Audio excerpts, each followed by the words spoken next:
आराम को आदत न बनाएं। दोस्तों, हम में से कई लोग ऐसे होते हैं जो बहुत ही अपने आप को या फिर अपने शरीर को आराम देना चाहते हैं। अक्सर हम अपने शरीर को आराम देने के चक्कर में ये भूल जाते हैं कि हम कठिन समय से लड़ने के लिए धीरे धीरे अपने आप को छीड़ या कमज़ोर बनाते जा रहे हैं। इसी पर आधारित है हमारी आज की कहानी। तो चलिए बिना किसी देरी की कहानी शुरू करते हैं।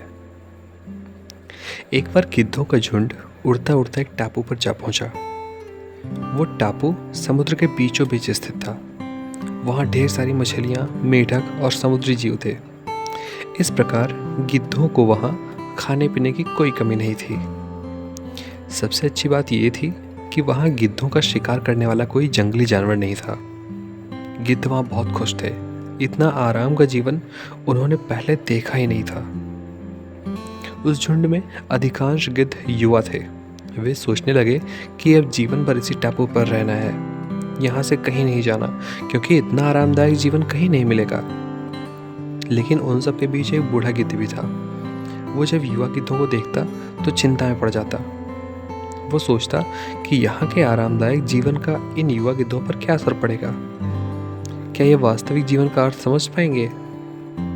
यहाँ इनके सामने किसी प्रकार की चुनौती नहीं है। ऐसे में जब भी मुसीबत इनके सामने आ गई तो ये कैसे उसका मुकाबला करेंगे? बहुत सोचने के बाद एक दिन एक बूढ़े गिद्ध ने सभी गिद्धों की सभा बुलाई।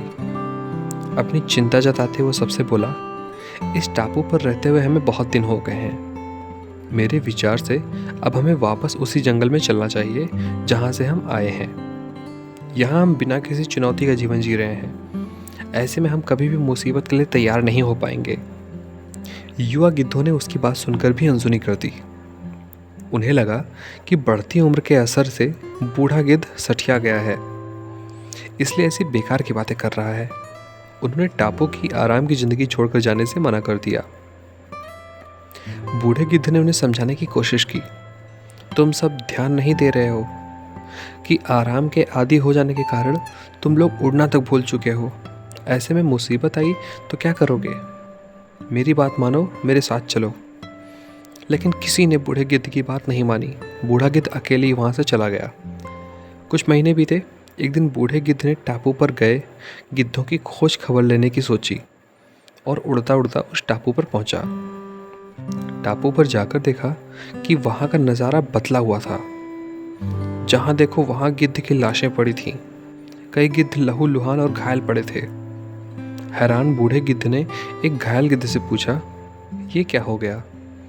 तुम लोगों की ये हालत कैसे हो गई? घायल गिद्ध ने बताया, आपके जाने के बाद हम इस टापू पर बड़े मज़े की ज़िंदगी जी रहे थे। लेकिन एक दिन एक जहाज़ यहाँ आया। उस जहाज़ से यहाँ चीते छोड़ दिए गए।